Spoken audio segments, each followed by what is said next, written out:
নমস্কার, কেমন আছো সবাই? তোমাদের জন্য আবারও একটা নতুন রেসিপি নিয়ে চলে এসেছি। এই গরমে মাছ মাংস ছেড়ে এই রেসিপিটা করে দেখো, অন্নবদ্য লাগবে, ভাত পুরো সাওয়ার হয়ে যাবে।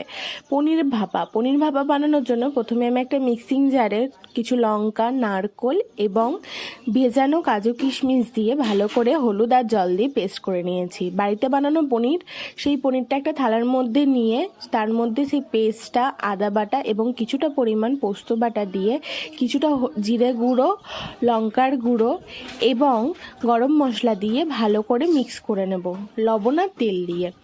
মিক্স করার পরে তার মধ্যে দিয়ে দেব 2 চামচ দই।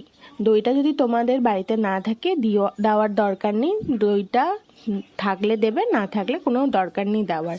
দইটাকে মিক্স করে নেওয়ার পরে আমি নিয়ে নেব একটা টিফিন বাউলটার মধ্যে আমি তেল দিয়ে ভালো করে সেটা অয়েলিং করে নেব এবং তার মধ্যে দিয়ে দেবো 2টো তেজপাতা এবং কিছু গোটা গরম মশলাগুলো একটু ভেঙে ছিঁড়ে দেবো, কারণ তাহলে টেস্টটা আরও বেরোবে। তারপরে যেটা আমরা পনিরটা মিক্স করেছিলাম সেটা কিছুক্ষণের জন্য আমি রেখেছিলাম ম্যারিনেটের জন্য। তারপরে আমি দিয়ে দেবো সেই পনিরগুলো টিফিন বক্সের মধ্যে সুন্দর করে লেয়ারিং করে।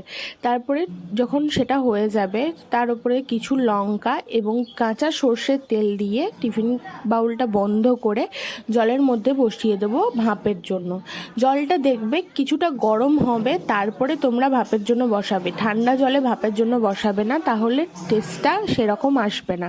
জলটা কিছুটা গরম হতে দেবে, তারপরে দিয়ে দেবে ভাপের মধ্যে। ভাপে 15 থেকে 20 মিনিট কি 20 থেকে 25 মিনিট তোমরা দেবে তোমাদের পনিরের পরিমাণ অনুযায়ী। আমার পনিরটা যেহেতু অনেকটা বেশি ছিল সেহেতু আমি 25 থেকে 30 মিনিট দিয়েছিলাম। তারপরে এই দেখো রেডি আমাদের পনির ভাপা।